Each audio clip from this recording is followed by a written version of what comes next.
Bonjour, bienvenue sur AstroCaca, le site vulgaire de vulgarisation astrologique. Alors aujourd'hui, on va parler du transit du Soleil dans la saison du Capricorne, qui va être bien chargé, puisque comme chaque année, le Capricorne fait la transition entre la fin d'année précédente et le début de l'année suivante, donc le début de l'année 2023, l'année où les petits oiseaux vont chanter, il va se passer plein de choses, des changements de planètes lentes, de signes, Pluton qui passe en Verseau, Saturne qui passe en Poisson, Jupiter qui passe en Taureau, donc il y a d'autres vidéos en lien en bas dans la description si vous voulez vous attarder sur ces points astrologiques précis. Ici on va parler de l'entrée du transit du Soleil en Capricorne. Donc j'ai fait la carte du thème natal de l'entrée du Soleil en Capricorne, comme je l'ai fait pour les saisons précédentes, du Sagittaire et du Scorpion. J'ai même vu certains liens avec, voilà, par exemple, la saison précédente du transit du Soleil en Sagittaire. Et donc, on va étudier un peu les atmosphères en présence collective pour cette période qui va aller du 21 décembre 2022, donc au à peu près 21-22 décembre 2023. Donc la saison du Capricorne. Alors le Capricorne, c'est le signe du cœur de l'hiver. C'est un signe cardinal et un signe de terre. Donc c'est un signe qui démarre des projets concrets. Alors le Capricorne, c'est un peu, moi je dis souvent, c'est un peu l'agence touriste. C'est-à-dire que, bon, pour ceux qui connaissent cette série des années 80, il y avait, en fait, ils avaient à la fin des épisodes, souvent, ils faisaient un plan d'action, un plan d'attaque pour aller mettre à mal un peu les méchants. Puis ils rentraient dans un garage et avec des outils, ils fabriquaient une espèce de tank. Et donc ils fabriquaient ça dans leur garage, ils préparaient leurs outils, ils préparaient leur plan d'attaque. Et puis d'un coup ils sortaient avec leur tank et tac, ils dézinguaient les méchants. Le Capricorne, c'est un peu cette énergie-là, c'est-à-dire une énergie de préparation, une énergie de prévoyance, une énergie où on met en place les conditions pour pouvoir sortir de sa grotte au cœur de l'hiver, puisque c'est un signe d'hiver, le Capricorne, c'est le moment où normalement il fait le plus froid, c'est le moment où les jours sont les plus courts, c'est le moment de l'équinoxe d'hiver, le solstice, pardon, je me mélange, le solstice d'hiver. Donc il y a une idée dans l'énergie du Capricorne de préparer son plan, en fait, de préparer son plan pour ensuite peut-être symboliquement dans l'année 2023 sortir de votre grotte, mais en ayant préparé quelque chose. Donc c'est une énergie de préparation pour aller vers du concret, vers un signe de terre. C'est un signe qui est gouverné par Saturne.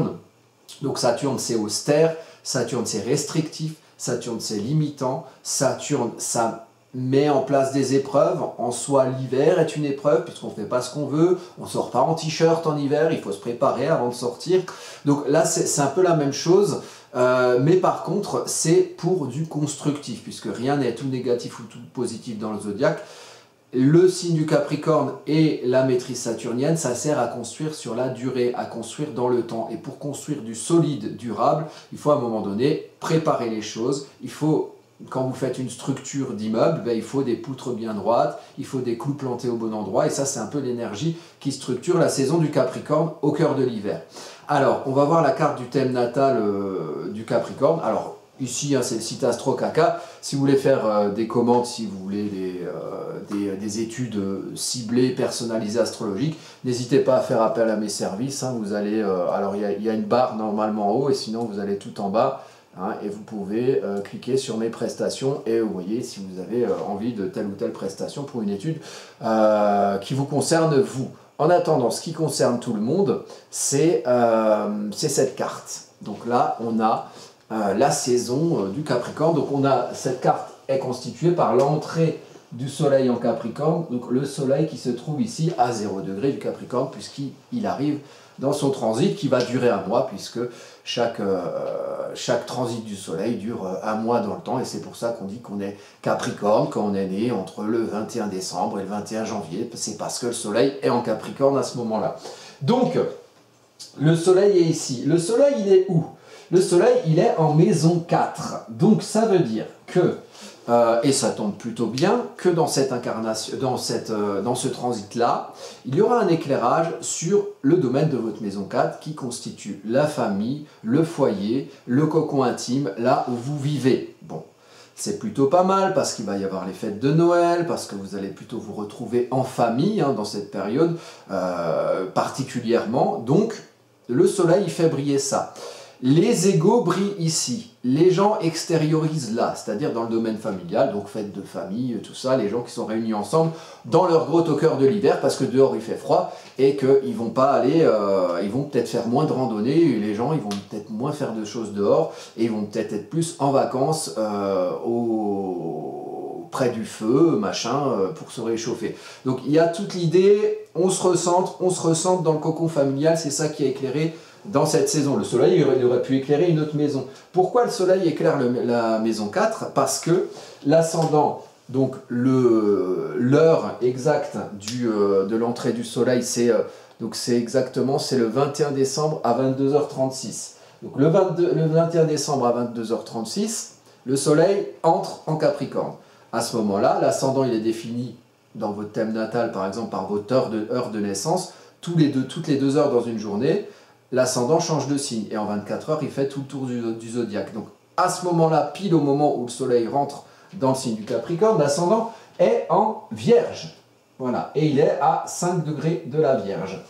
Et c'est pour ça que le soleil brille en maison 4 du coup, parce que le début des maisons, c'est l'ascendant, et que l'ascendant, au moment de l'entrée du soleil en Capricorne, il est en Vierge. Alors on a deux signes terrains pour le luminaire et pour l'apprentissage à l'ascendant.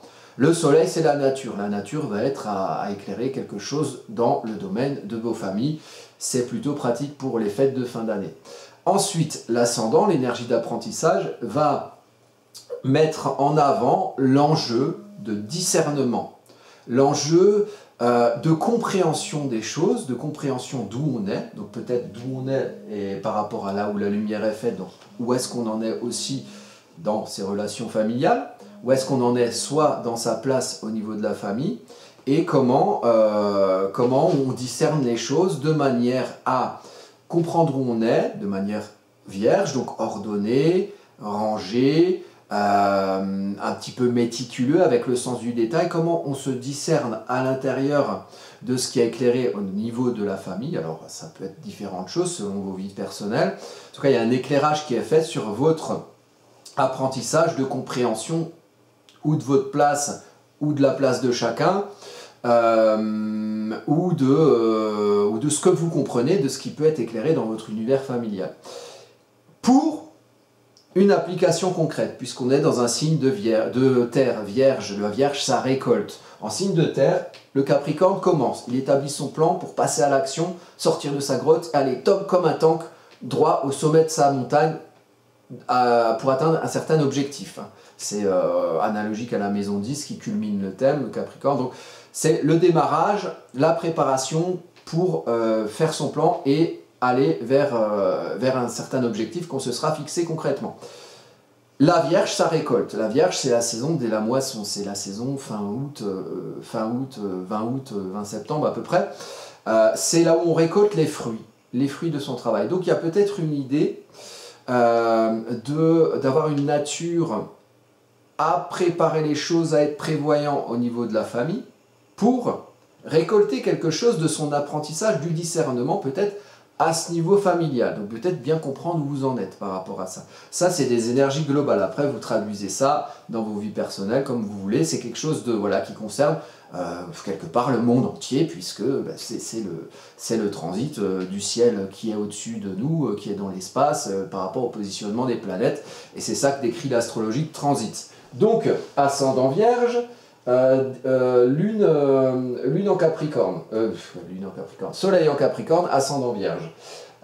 Il se trouve que l'ascendant, parce que j'ai fait aussi le thème de la saison du Sagittaire, qui est actuel, puisqu'on est encore le 8 décembre, donc la saison du Sagittaire est encore en train de nous régir à l'heure actuelle, à l'heure où je parle, et l'ascendant de la saison Sagittaire, avec une carte du même type que celle-là, donc de l'entrée du soleil en Sagittaire, l'ascendant était ici du côté de la Lune, donc du côté d'une Lune en Sagittaire, en maison 4. Donc la Lune, je ne sais pas si vous la voyez là, ouais, bon, c'est tout en bas, hein, c'est ici. Donc la Lune est dans la maison 1 à 2 degrés, de la maison 1 du thème du mois précédent, du thème de la saison du Sagittaire, qui régissait donc la période du 21 au 22 novembre au 21, jusqu'à ce moment-là en fait, jusqu'au moment où le Soleil rentre en signe des Capricornes, le 21 décembre à 22h36. Donc, ça veut dire que la Lune de la saison suivante, de la saison Capricorne, brille de la maison 1 de la saison Sagittaire, où on devait apprendre, en plus c'était un Soleil en Sagittaire, dans la maison 12 de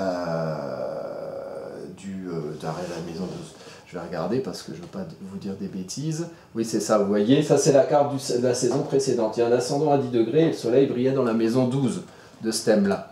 Donc, que je remette mes ronds bien droits. Voilà. Donc, du coup, on a une lune, quand vous avez même dans un thème natal, une lune qui brille en maison 1, ça veut dire qu'il y a un grand enjeu émotionnel à l'apprentissage de l'énergie que vous avez à l'ascendant. Ici, ça veut dire que dans la saison du Capricorne, il y a un grand enjeu émotionnel à avoir bien appris son énergie Sagittaire la saison précédente. Qu'est-ce que c'est que de l'apprentissage d'une énergie Sagittaire? C'est l'apprentissage par son identité, par sa personnalité, par qui vous êtes et par qui on est chacun collectivement, à savoir agir en visant quelque chose de particulier. Donc à se concentrer, à concentrer son énergie active vers un domaine de spécialité, une expertise ou vers quelque chose sur lequel on se concentre. Et ça, c'est pour prendre sa place. Et prendre sa place, c'est Jupiter, hein, l'expansif Jupiter qui est maître du Sagittaire. Donc prendre sa place à travers le fait d'avoir su viser au-delà de certains conditionnements émotionnels, culturels, sociaux, éducatifs, avec lesquels on a grandi.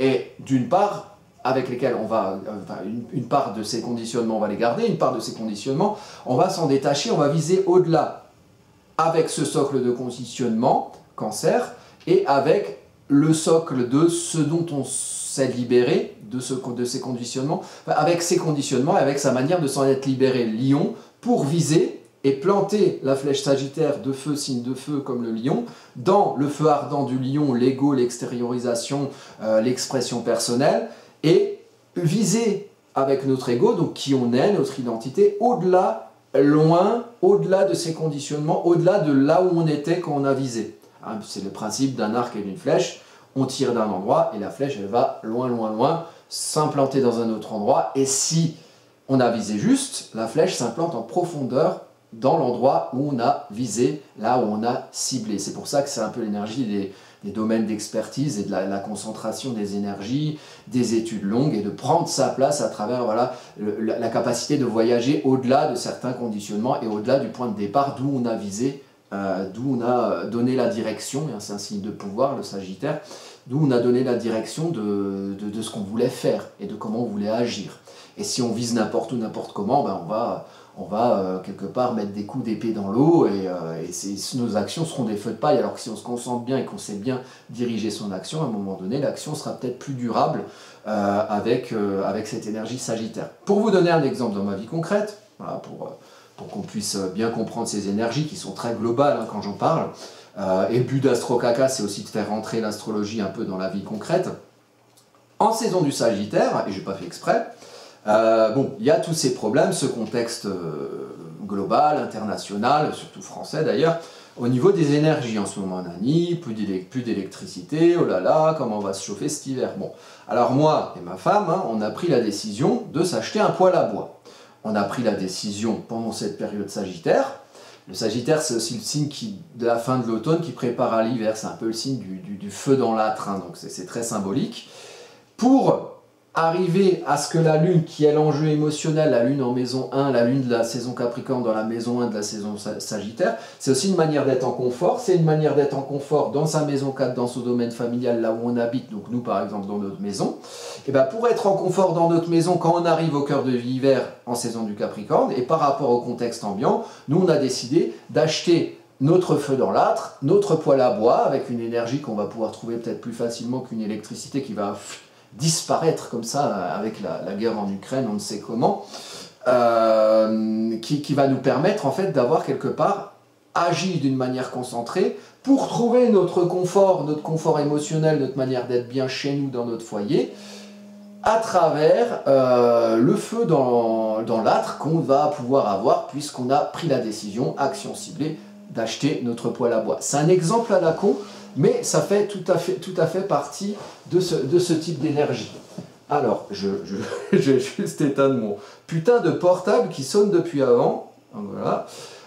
Donc, ensuite, on a dans la saison du Sagittaire, donc on a vu les luminaires. Donc la lune qui brille en maison 4. On cherche à avoir un confort dans son famille, dans son foyer, dans son famille, famille, ça fait famille, dans son foyer, dans sa famille, un feu dans l'âtre, voilà, pour peut-être, voilà, à un moment donné, concentrer sa manière d'être en confort dans ce lieu-là, quel domaine familial, le cocon intime pour être bien au cœur de l'hiver, pendant les fêtes de Noël, et c'est très bien. Et c'est ça qu'éclaire le soleil en Capricorne, qui quelque part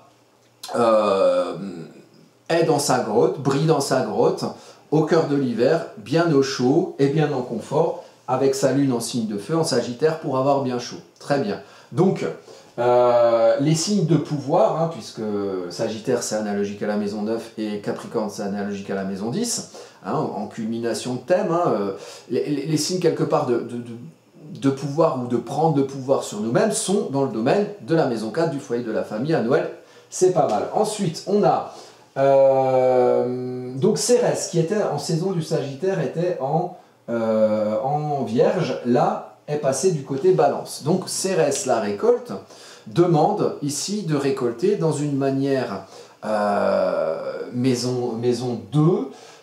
Bon, il est encore en maison 1, mais il n'est pas loin de la maison 2. Moi, je travaille en maison égale. Les maisons égales, c'est des maisons de la même taille, en fait, des maisons solaires, pas des maisons lunaires. Cérès demande une récolte à travers une quête d'harmonie, d'équilibre, quelque part de justice et d'équité, à travers nous, le déploiement de nos identités, notre identité personnelle et nos identités collectives par l'addition de toutes nos identités personnelles. Donc quelque part, on cherche la paix. Hein. On ne cherche pas à se fighter. Au fond, on cherche la paix, on cherche une énergie vénusienne pour être voilà, dans quelque chose de plutôt beau, de plutôt harmonieux, à travers notre confort au niveau de la famille, notre manière d'éclairer, de briller dans cet univers familial où on un peu se recroqueviller tel des marmottes au cœur de l'hiver. Donc, on récolte quelque chose d'aller vers cette énergie vénusienne d'harmonie et d'équilibre. Donc, comme on récolte ce qu'on sème, si ça ne va pas et qu'on est dans le déséquilibre, on risque de récolter soit le côté indécision de la balance, soit au contraire le côté extrême, hein, avec les plateaux qui sont complètement, qui sont pas équilibrés du tout, et ça peut nous faire voilà, être plus véhément que ce qu'on envisage à la base de l'énergie balance, où on croit que la balance c'est tout calme et machin. Non, non, la balance c'est dans l'axe avec le bélier, et le bélier, ça fait la guerre, ça se confronte, ça défonce des portes, donc voilà, attention à la balance qui dort, elle sait bien mettre son masque social, la balance, et c'est très bien parfois pour les fêtes quand on a un tonton ou une tata qui raconte des conneries et qu'on a envie de baffer, mais voilà, attention à l'eau qui dort, comme on dit, hein. Sous le masque social, il y a parfois du feu bélier qui ne demande qu'à faire la guerre. Attention, parce qu'en plus, on a Chiron qui se trouve en face en bélier, Chiron en face en bélier, avec Jupiter qui vient de rentrer dans le 6 du bélier, Jupiter l'expansif qui va donner un peu plus d'importance à cette énergie de confrontation, d'action et d'initiation de côté leader un peu bélier.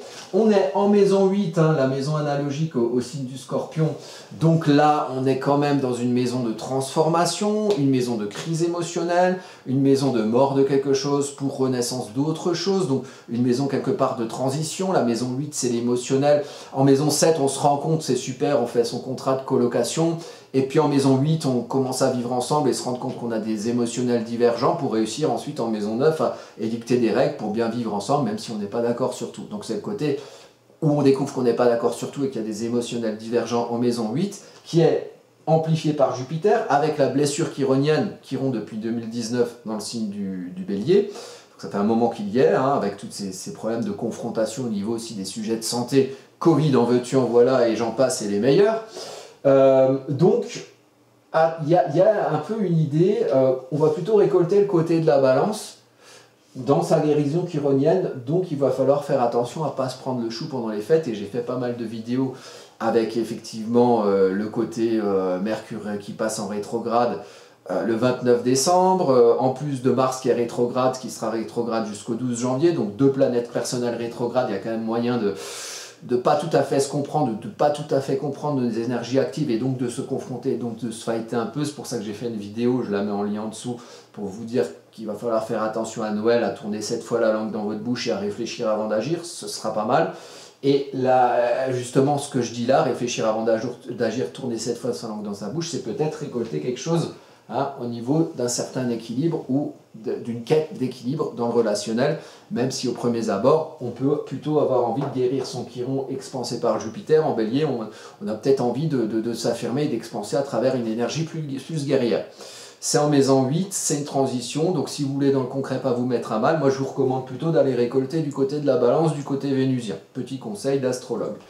Et puis sinon, si vous devez vous fighter, c'est que vous avez quelque chose à faire avec ça, et puis voilà, vous fâcherez avec votre famille, et puis vous leur foutrez leur dinde de Noël au cul, et je ne sais quoi. Bon, mais attention, parce que des fois, quand on fait un acte d'énervement très bélier, très conjoncturel, hein, le bélier, souvent, il fonce, et puis ça dure un court moment, et après, il passe à autre chose. Peut-être que les autres autour de vous, ils seront moins dans cette énergie bélier, ils ne passeront pas à autre chose tout de suite, parce qu'ils ne seront pas contents d'avoir une dinde au cul, parce que c'est pas fait pour ça. Ni les dindes, ni les culs. Bon, alors voilà, essayez d'être un peu dans une énergie plus douce, plus vénusienne. C'est ce que je vous recommande. Parce qu'on a quand même, vous voyez, ce chiron qui est en sextile ici, donc qui stimule Mars rétrograde, qui est en culmination de thème en maison 10 en Gémeaux. Donc Mars en rétrograde, il dit quand même réfléchir avant d'agir, faire une introspection mentale rationnelle sur sa manière d'agir et peut-être du coup après agir différemment, après mûre réflexion. C'est plutôt mieux au niveau social, donc quelque chose qui se voit de tous. Et donc ce Mars rétrograde, il stimule, donc Mars stimule Chiron et quelque part Jupiter qui vient de rentrer dans le signe du Bélier, dans un domaine de transformation, donc un peu de crise émotionnelle, quelque chose qui n'est pas forcément confortable, hein, très Scorpion, très quête au fond de soi, qui va vous faire découvrir qu'en fait vous étiez à un endroit et vous deviez plutôt aller vers un autre endroit dans votre manière de trouver votre vérité émotionnelle, d'aller au fond des choses.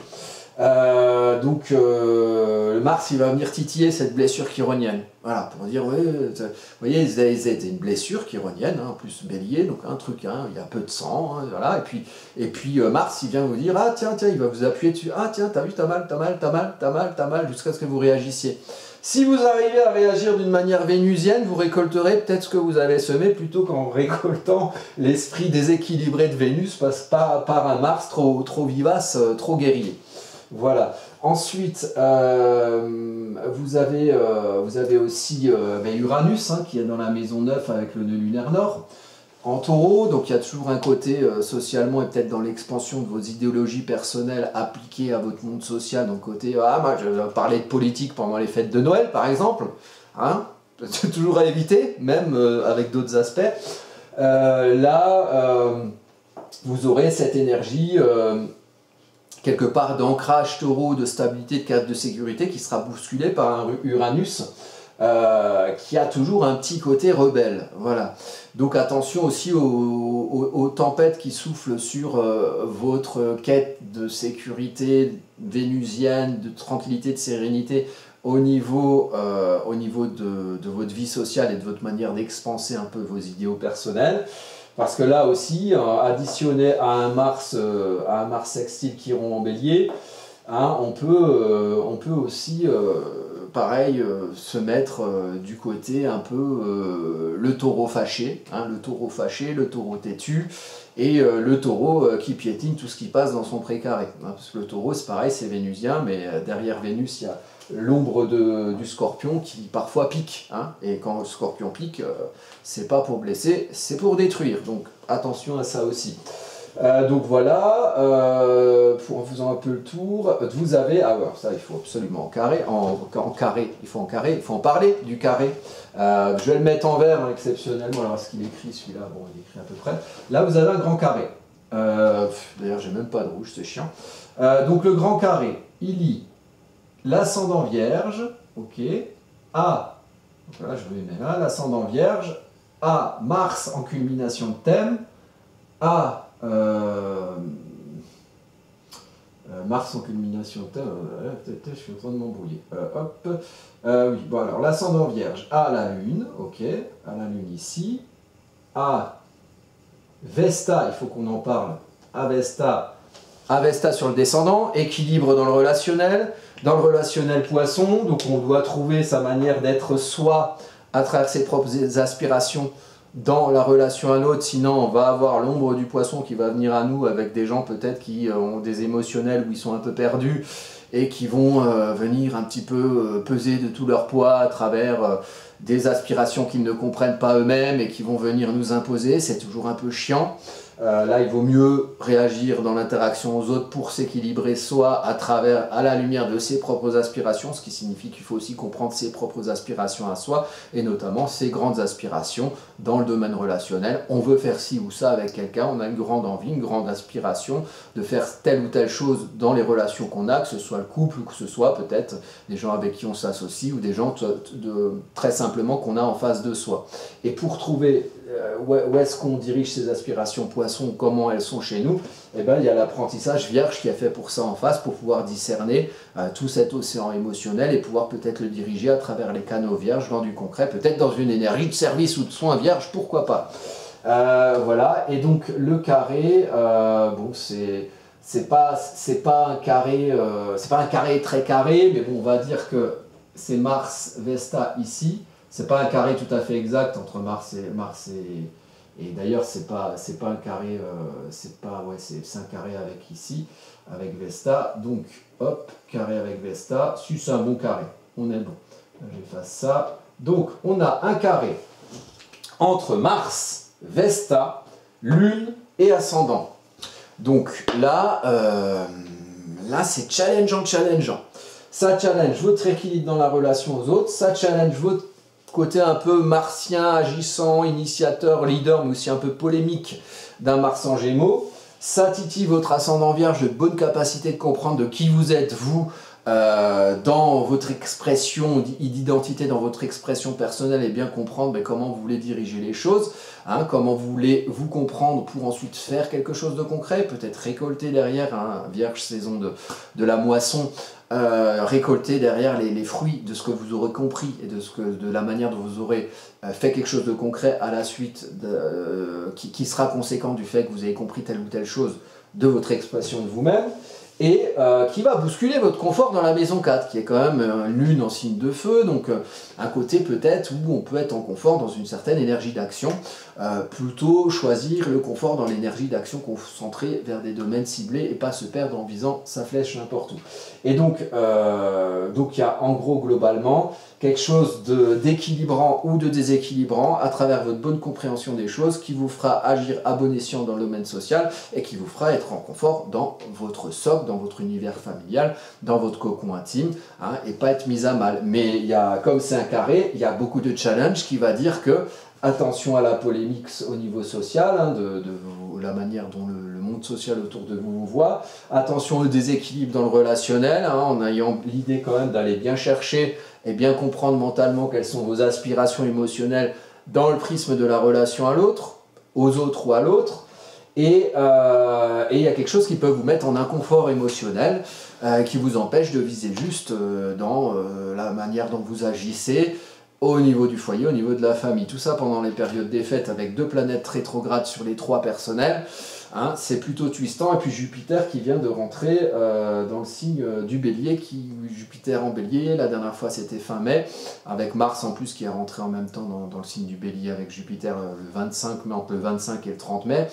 Bon, c'était plutôt confrontant à l'époque. Là, on a peut-être aussi quelque chose qui va revenir et qui sera un peu dans cette énergie qu'il y avait en début de la saison des Gémeaux de l'année 2022. Donc attention à ça. Et dernière chose qu'il faut absolument qu'on évoque, on ne peut pas parler de tout. Hein. Là, je suis dans un résumé. Hein. En plus, il y a la magie du direct, donc des fois je m'embrouille un peu. Mais je retombe sur mes pattes, évidemment. Donc là, vous avez un Saturne en maison 6. Ok, Saturne en maison 6, il vient un peu plomber, restreindre, limiter, hein, donner un truc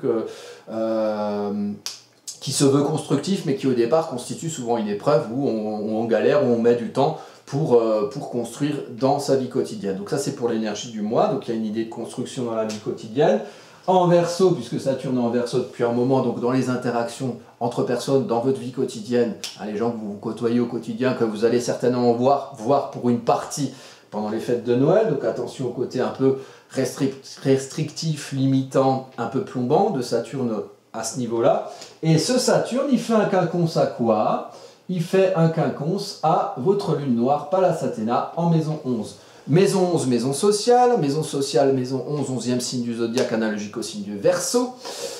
Donc on est dans les interactions sociales et de ce qu'on fait derrière, de ce qu'on projette à travers sa manière de s'établir socialement pour faire quelque chose ensuite dans sa vie sociale, en comprenant les interactions qui sont autour de nous, les réseaux de communication, et en peut-être s'insérant dans des projets collectifs ou dans une vie sociale et amicale avec des personnes qu'on a choisies.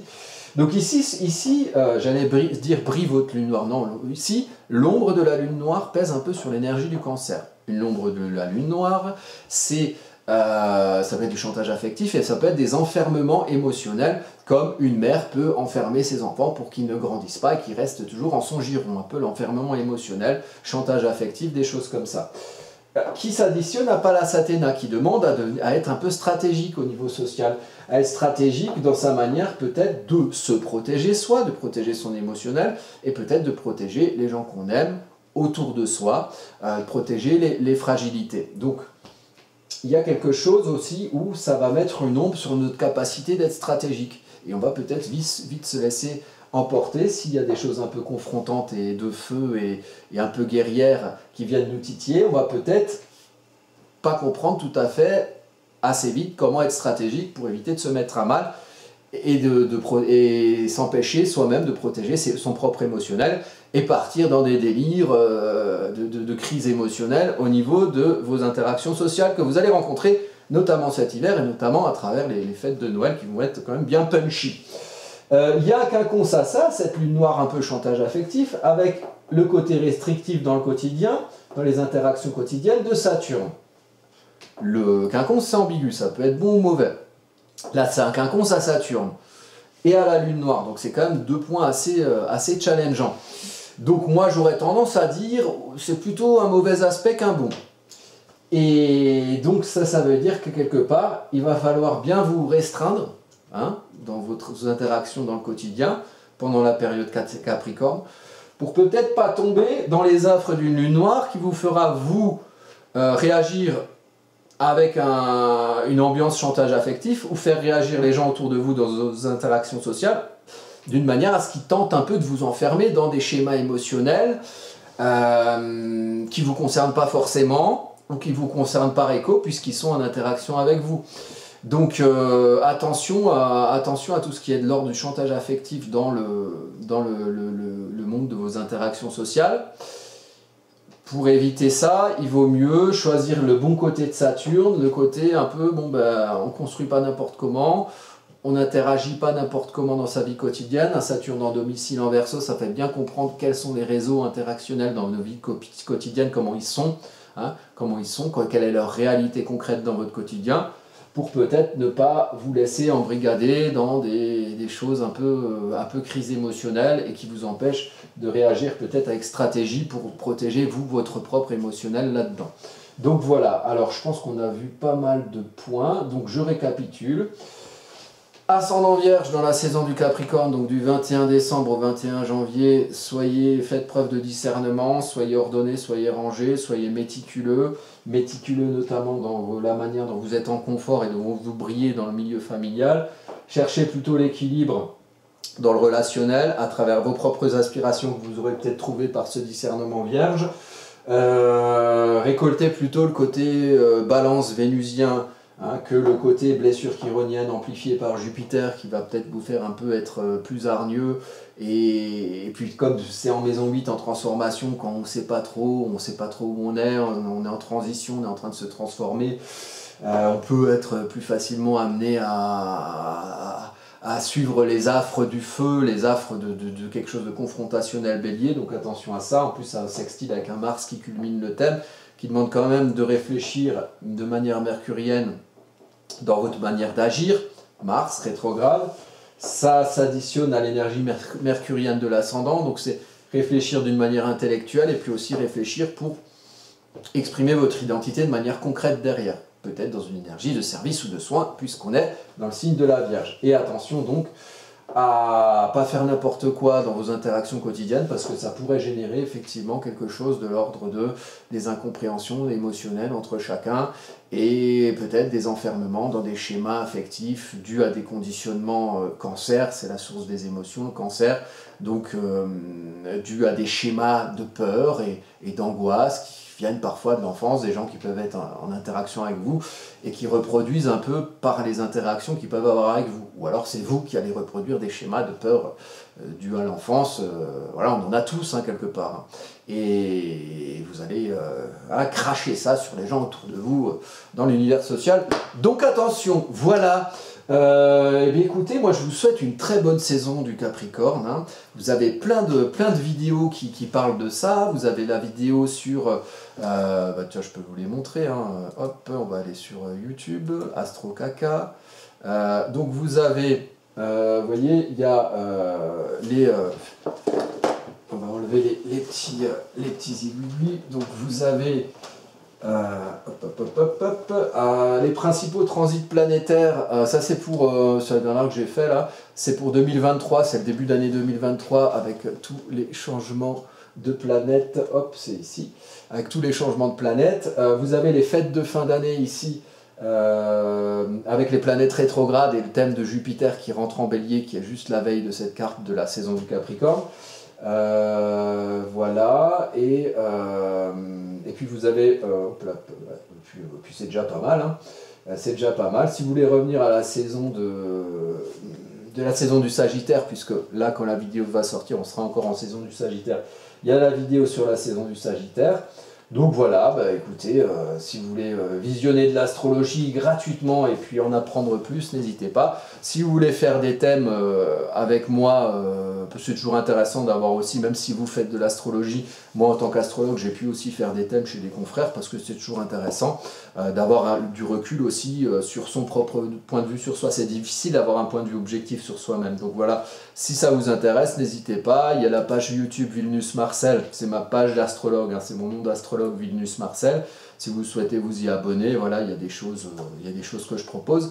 Et puis il y a aussi, vous voyez, la page, si on met là, on va taper Vilnius Marcel, hop, Vilnius Marcel, et vous avez une page YouTube Vilnius Marcel, où là c'est une page plus commerciale, où moi je vais vous présenter ce que je propose comme astrologue en termes de prestations, voilà, pour voir ce qui vous intéresse, si vous êtes intéressé pour commander un thème chez moi. Voilà, et Astro Caca, ça reste une chaîne de vulgarisation astrologique pour ceux qui veulent apprendre l'astrologie gratuitement.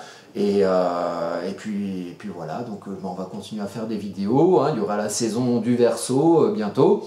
Et je vous souhaite à tous, je vous remercie de me suivre et de tous les commentaires que vous me faites sur la chaîne. Hein. Je réponds toujours assez promptement en prenant le temps, donc n'hésitez pas. Et si vous voulez en savoir plus, il y a le lien en bas. C'est vilnusmarcel@gmail.com, hein, si vous voulez me poser des questions sur quoi que ce soit en rapport avec l'astrologie. Et puis sinon, il y a les commentaires. Je vous remercie, je vous dis à bientôt. Alors sur la chanson, puisqu'on est en saison du Capricorne, la chanson de l'agence Tourisque, voilà, je pense qu'on est dans le tempo, voilà. Je vous laisse sur cette belle musique et je vous dis à bientôt pour de prochaines vidéos.